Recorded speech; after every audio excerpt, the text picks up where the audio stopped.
Good morning student. Last class में हमने climate term को समझा था।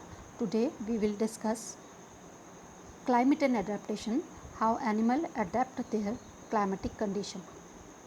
Climate has a profound effect on all living organism. Climate का सभी लिविंग ऑर्गेनिज्म के ऊपर बहुत इफ़ेक्ट होता है, बहुत गहरा इफ़ेक्ट होता है। एनिमल अपने आप को उसी तरीके से अडेप्ट कर लेते हैं जिस भी क्लाइमेटिक कंडीशन में वो सर्वाइव करते हैं, जिस भी क्लाइमेटिक कंडीशन में वो रहते हैं। और ऐसे एनिमल जो बहुत कोल्ड क्लाइमेटिक कंडीशन में रहते हैं या बहुत हॉट क्लाइमेटिक कंडीशन में रहते हैं, they must possess special features to protect themselves against the extreme cold और हीट।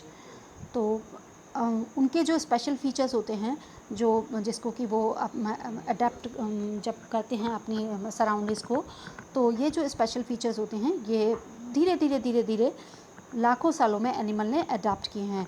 और इन्हीं अडेप्टेशन को हम एनिमल का इवोल्यूशन कहते हैं कि एनिमल ने अपनी क्लाइमेटिक कंडीशन के अनुसार इवॉल्व कर लिया।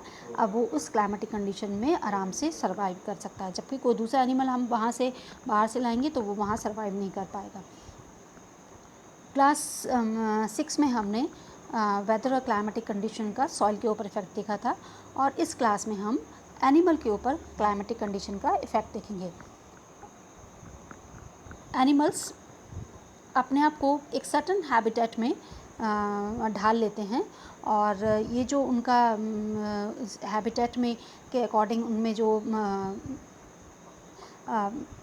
कुछ स्पेशल फीचर्स डेवलप होते हैं, तो इन्हीं को हम डिस्कस करेंगे। स्पेशली दो टाइप के एनिमल में जो कि पोलर रीजन में मिलते हैं और जो ट्रॉपिकल रेन फॉरेस्ट में मिलते हैं। तो ये दो क्लाइमेटिक कंडीशन में हम एनिमल को आज डिस्कस करेंगे। उन्होंने अपने आप को किस तरीके से अडेप्ट किया हुआ है इस दो रीजन के एनिमल ने, ट्रॉपिकल रेन फॉरेस्ट और पोलर रीजन। ठीक है, अब पहले हम बात कर लेते हैं पोलर रीजन क्या होते हैं और ट्रॉपिकल रेन फॉरेस्ट क्या होते हैं, और वो कौन कौन से कंट्रीज़ में ये वाली कंडीशंस मिलती हैं। As the name suggest the polar region are situated near the poles, that is north pole और साउथ पोल। तो पोलर रीजन क्या होते हैं, जो कि नॉर्थ पोल पे की तरफ हैं, जो साउथ पोल वाले रीजन हैं तो उनको हम पोलर रीजन्स बोलते हैं। Some well known countries that belong to the polar region are Canada. ये वाले कंट्री जो हैं इनको हम पोलर रीजन के कंट्रीज़ बोलते हैं। Canada, Greenland, Iceland, Norway, Sweden, ठीक है, फिनलैंड, अलास्का, यूएसए में जो है ना, ये सारे कंट्रीज़ जो हैं, these are the countries where polar region found. अच्छा, examples of some countries where the tropical rain forest are found are India, Malaysia, Indonesia, Brazil. ठीक है, और फिर कौन से कंट्री आ गए हमारा, Republic of Congo, Kenya, Uganda and Nigeria. तो ये सारे कंट्री के हैं जहाँ पर ट्रॉपिकल रेन फॉरेस्ट मिलते हैं। तो अब हम पहले एक्टिविटी 7.2 देखते हैं। 7.2 में क्या है कि आप एक वर्ड का मैप लेंगे और उसमें पोलर रीजन आप ब्लू से मार्क करेंगे और आप ट्रॉपिकल रीजन रेड से मार्क करेंगे। ठीक है, तो ये आपका होमवर्क हो गया। आप एक वर्ड का मैप लेंगे, पोलर रीजन ब्लू से मार्क करेंगे और ट्रॉपिकल रीजन रेड से मार्क करेंगे। अब हम किसको डिस्कस करेंगे, फर्स्ट जो है पोलर रीजन उसको डिस्कस करेंगे। Polar region are present and extreme climate, these regions are covered with snow and it is very cold for most part of the year. तो यहाँ पर अक्सर जो है बर्फ़ जमी हुई रहती है, बर्फ़ से ढके हुए रहते हैं, और पूरे साल यहाँ पे बहुत ठंडा रहता है, वेरी कोल्ड, बहुत ज़्यादा ठंडा रहता है। For 6 months the sun does not set at the pole, while for the other 6 months the sun does not rise. तो 6 महीने तो वहाँ पर सूरज छिपता नहीं है और अगले 6 महीने वहाँ पर सूरज निकलता नहीं है। In winters the temperature can be as low as -37 degree Celsius. तो विंटर में temperature near about -37 degree Celsius नीचे तक चला जाता है, बहुत ठंडा हो जाता है। Animals living there have adapted to these severe conditions. तो एनिमल जो वहाँ पे सर्वाइव करेंगे तो उन्हें अपने आप को अडेप्ट करना पड़ेगा इस सीवियर क्लाइमेटिक कंडीशन से। Let us see how they are adapted by considering the example of polar bear and penguin. तो हम दो एनिमल पोलर बियर और पेंगुइन का एग्जाम्पल लेंगे और उससे हम समझेंगे कि एनिमल ने अपने आप को किस तरीके से अडेप्ट किया है. तो फर्स्ट हम पहले किसको समझेंगे, पोलर बियर को, कि क्या क्या पोलर बियर में अडेप्टेशन मिलती हैं to survive in the polar region. Polar bear have white fur so that they are not easily visible in the snowy white background. Polar bear में वाइट फर होता है जिससे कि वो स्नोई वाइट बैकग्राउंड में उसके प्रेडेटर और pray दोनों ही उसे नहीं देख पाते. It protect them from their predators. It also help them in catching their prey. To protect them from extreme cold they have two thick layer of fur. और बहुत ज़्यादा ठंड से बचने के लिए उसके पास दो थिक मोटी लेयर होती हैं फर की.